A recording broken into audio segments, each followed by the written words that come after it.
Try to remember being 1 year old, not looking at a photo, not hearing a story from your parents. Actually remember it. Most people can't.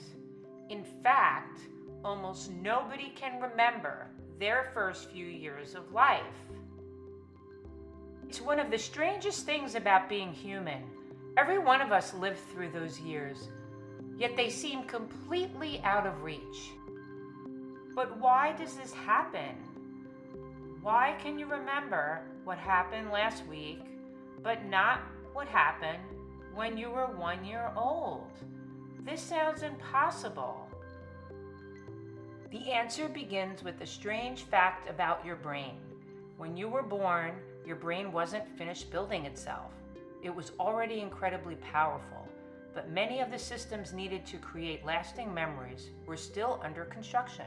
At the same time, your brain was creating millions of new connections every single second. Imagine trying to build a massive library while people are constantly adding new books, moving shelves, and rearranging everything.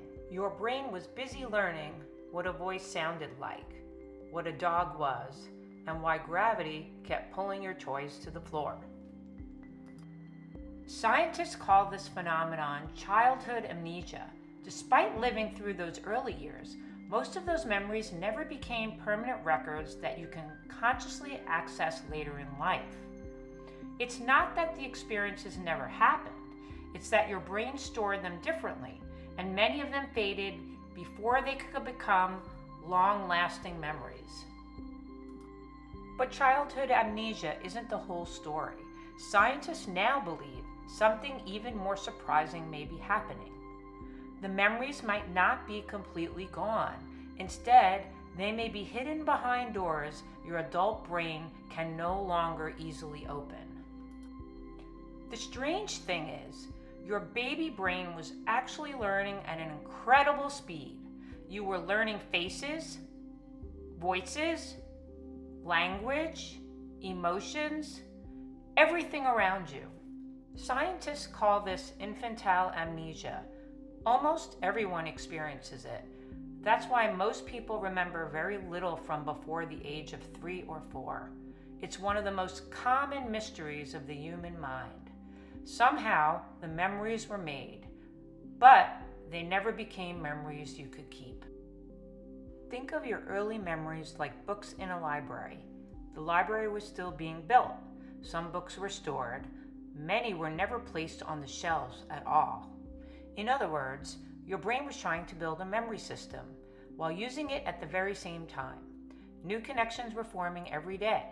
New experiences were being recorded.